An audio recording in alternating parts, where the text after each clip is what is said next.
Hey, welcome back. I'm George again. We've been waiting on you. I haven't done anything else. I've just kind of put things in the right place so I can get to them to make this as short as possible. But I want to make sure I cover everything. So we're going to put our still together now. We've taken it out of the box. We've got all of our parts laying out. We've identified everything. Now it's time to do the right thing. So now remember, I ordered mine with the heater band. These heater bands are 1500 watt. They're really high quality, very well made. They've got a short cable on them. Now remember, you can plug this straight into the wall, into an extension cord. Make sure you've got the proper gauge wire because it does draw a lot of amperage. We talked about amperage before when we were talking about the PID controllers. So, most homes are 15, 20, or 30 amp fuses, and this will probably draw a total of about 12.5 amps if it's on full. So you can do that. You can plug it into one of the controllers that we also offer, and that's going to be low, medium, high. That's another way to control it. Or you can buy your own PID controller and follow our video and hook up your own controller and put that on this. So there's many, many ways to operate this. Now, as I also mentioned many ways, remember there are many ways that you can do what I'm getting ready to do. This is just one method that just kind of works for us. Okay, it's probably a good idea to put this on now because if I had the column on, I'd have to go way above. So I'm just going to go and throw this on here now. Now this is the heater band, and it goes right around the outside of the pot, and it slides right down. And you only want, you'll probably, depending on how much you place in here, you want your heater band where it's going to heat the majority of whatever you have in your pot. I wouldn't put it all the way down to the bottom. Give yourself about an inch or so off the bottom because you want it to heat from the outside in, and then that way get that rolling heat going so it dissipates and goes through all of your mash. Now, these pots are 13.5 inches in diameter, okay? I get this question a lot from people. They say, I have my own still. Will these heater bands fit it? Well, if your pot is 13.5 inches, this band doesn't care what it's on, it's going to work. It'll fit. If your pot is a little bit larger, if it's like 14.5 maybe or so, you might be able to adapt it and put a longer screw in here. But just remember, when you do that, you're starting to lose contact with the pot. If it's a lot smaller than that, and unfortunately this will only go down to about 13 inches, so it won't fit yours. And no, you can't put shims or spacers on the outside because what's the purpose of having a contact heating band if it's not in contact with your still? So place that on there, and now screw this, and just get a small Allen wrench and screw this thing until it's snug, because you want the heater band snug around the outside of your still. Now please don't pause or don't skip and go forward because I got something important to tell you. All right, there we go. We got it nice and snug. When you turn that on, it's going to start to heat up. If you just leave that band alone right now, here in about 3 or 4 minutes, it's going to fall. It'll drop right off. See, what happens is that metal starts to heat up. And what happens to metal when it heats? It expands. So it gets a little bit larger. Well, just kind of hang in there, and as it starts to heat up, reach in there and give it another turn or two until it gets snug again to the pot. Wait about another 5 or 10 minutes and check it out and give it another snug 1 or 2. You want to make sure that thing is snug to your pot. And it's going to change, the size is going to change based on temperature. There's nothing you can do about it. All right. Now, last but not least, I just got to caution you on the very end. When you turn it off, the opposite's going to happen. As it cools, it's going to start to constrict. So it's going to really squeeze that pot. Now, that pot is not going to bend or it's not going to implode on you. But what will happen is it'll have so much torque, it'll try to tear itself apart. So once you turn it off, of course, take your Allen wrench and turn it back a few turns. As it cools, reach in there and turn it back a few turns. You'll notice it's going to get really tight around that pot. So you're going to have to adjust that. So just keep that in mind. Now, let's go to the next part. We're going to let the plug lay off to the side. Okay, we're going to hook this thing up as a reflux still, and then we'll adjust it and adapt it later on to a pot still. So here we have the first portion of our column, and you'll notice on the bottom of it, it's got a screen, and on the other side, it's just totally open. Doesn't matter to me how you do this. You can do it either way you like. Place your gasket on there. I normally put the screen in the top, and the reason I put the screen in the top is because whatever kind of packing I put at my column, I don't want any potential for that to fall back and fall back in the still. Now, if I had the screen on the bottom, of course, it wouldn't fall back into the still because it would stop right here. But I want my action to take place up here, and that's the reason why we pack the top. So in order to keep it in the top, I'm going to make sure that my screen is at the top. There, just turn it over. So you've got the open side on the bottom. That is a beautiful thing. Now, we just slide the tri-clamp around the outside. Unscrewed, there we go. And guess what? This one is also finger tight. There's no reason to jump down on it and get on it with a pair of pliers. Just turn your finger tight, and that's more than adequate. All right, so what I'll do now is I'm going to take this whole thing, I'm going to move this still down to the floor because we're going to start working on the top of it. This part is already finished. We're ready. We've already got, let's say for instance, we already got our mash in there. Of course, we haven't put anything in there yet. Now you'll notice it's easy. You can open it right now and put mash in it and then close it back up. You can just leave the column on there. All right, our next portion is going to be our top column. Now, a couple of things here with the top column. You know, it does come with the copper mesh, or if you like, just let us know, and you can get it with the rashing rings. The rashing rings are ceramic rings, and you just pour those in the top of the column. Of course, they won't fall down because the screen's here. Now, what you do is that 30 feet of copper that we send you, you only need two 18-inch pieces. So, now, some people also use, which is totally acceptable, marbles. Small marbles, go grab your son's marbles and throw them in there, because all you need is that surface area for your distillate to start to condense on and then re-vaporize. And in that process of going up and down and up and down, it starts to purify and it comes out a whole lot stronger. All right, set those aside. Now with this copper mesh, 18 inches is more than enough. So we'll roll up the first one just nice and loosely, and we're going to slide that in that top column. Now we had another video we talked about, we just added a plate. Remember, a plate is a measurement, but it's also a physical thing. Some stills have plates in them. And I think you'll probably recognize it if you see them, they got the big glass on the front and you can watch it and it bubbles and there's a copper plate in there. So it's a physical thing, but it's also a measurement. Each plate that you add increases the potential of the alcohol purity. So we're going to have an additional 2 plates that we've inserted. And that's all we've done. We just inserted them and stopped. Place our ring. I'm going to get my clamp ready. Place my top portion of my column on there.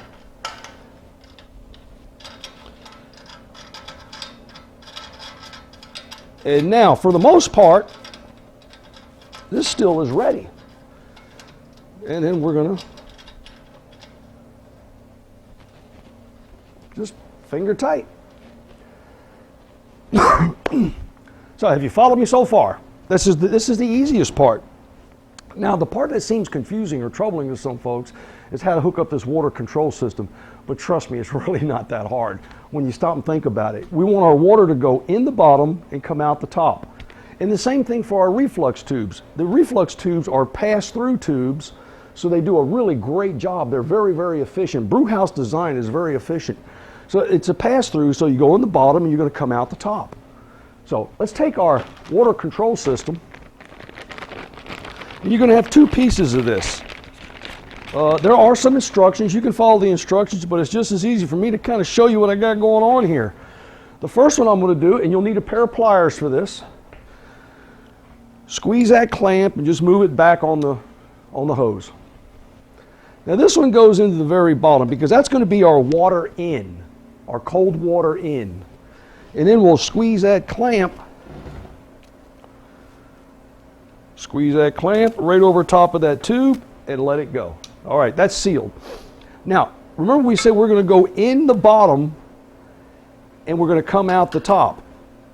So find the very first bottom tube, and if you want to go on the opposite side, you could go into this side over here if you'd like, but you're going to start to pull that, so you can put an extra piece if you want. Just go the easiest route. Move your clamp. Oh, insert it on your tube, squeeze your clamp, and move that clamp up, and let her go. Now, let's take the small hoses that came in our box and let's follow them around. Now, the first thing we're going to do is we're going to put some clamps on them. So, squeeze the clamp, slide it on the hose. Squeeze this clamp, slide it on the end of that hose. And we'll do the same thing with this other one. Now, the length of time it's taking me to put this together is a lot slower because I'm trying to explain everything at the same time. So you shouldn't have any problem whatsoever. All right, now we're going to go from, see, we've got the water in, then we're going to go water out. So all we have to do is just put this on water out. Squeeze a clamp, back up. Now, the next one is going to be water in, which is the next tube up. That goes right here. And it's going to look like a crazy mess when it's done, but it is one wonderful science project. Good. No, so we've gone out, we've gone in, out, in, and guess what? This is an out. So we'll put that on here, squeeze a clamp, slide it up and let it go. Well, we've got an out, now we've got to go back to another in. That's the top pipe. And we go in. Now that only leaves us with two outs. We've got an out here, we've got an out here. Watch this. Let's move these clamps out of the way. And of course you can shave these down and cut these tubes to fit your size the way you like. And here we go, we put this one here. And you see that T. And we're going to place that clamp, squeeze it, let it go. And this one goes to the, and this is a little bit long. I would probably cut this one down. But they give you plenty of hose. As a matter of fact, while we're here, let's cut that one just to make it easy on us, because we already know that it needs to be cut. There we go. Yeah, there's a little bit of extra hose. That was plenty of extra. Matter of fact, I can still cut a little bit more off of there. That's plenty of extra hose on that. Let me see. I only need that. Yep, I only need that much. So, and these hoses they're easy to replace. They carry them at Home Depot. They carry them at Lowe's. You can get them just about anywhere. Just remember, they're 1/2 inch inside diameter, and there's nothing special about them. They don't have to be heat resistant. The water's going to get warm, but they don't have to be really heat resistant. The one that you're really concerned about is going to be that chemical resistant hose. Now you'll see I put it on there. It looks a whole lot better too. And then your clamp goes there. What we have is we have an end that goes into the bottom of the condenser and comes out the top of the condenser where it meets. This is the valve that adjusts the water flow from the valve into the bottom of your reflux, which goes in, out, connects and goes out. That's where the last two hoses come in. Now you don't need clamps on these because they're ribbed. So that one goes there. And your last hose is your out hose. It goes here. Isn't that simple? That's the way they go. That's the way it goes together. And then the in hose. Excuse me. You can put that. You can hook that to the faucet. You can hook it to your garden hose, or you can hook it to the water pump and drop that water pump in a bucket of ice. This hose can either go outside and start and water some of your trees or plants, or it can go right back in the bucket if you're using an ice bucket, and you just recirculate in the same water. You'll just have to add ice to it every now and then as it gets warmed up. Now, there are other options here that I have found, and this is the most straightforward method there is. The other option that I have found is that I can actually run this in the following manner. I've got the same reflux hookup, but what I've done is I've picked up myself, here, let me move this.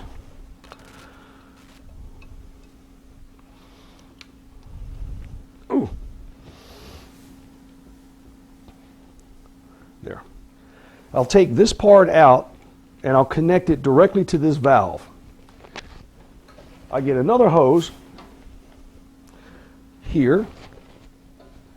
I'll run my additional hose that I'll purchase here, which will be an out. So I'm going to run the condenser separate from the reflux. I'm just going to run it separately, all by itself on one pump or on one run of water.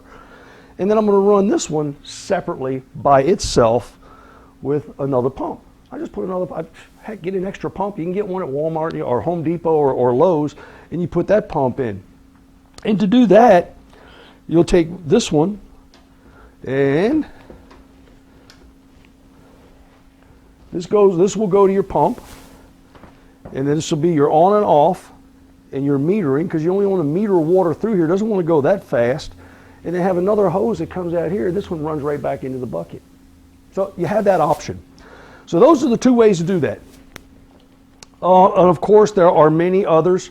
You can skip one of these tubes if you'd like, if you're trying to adjust the reflux action.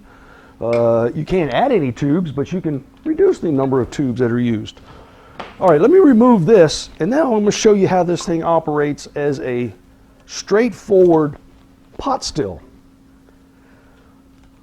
So we've got this set up to operate as a reflux. Now what we want to do is we just want to adapt it for its other purpose, and its other purpose is to run as a straight pot still.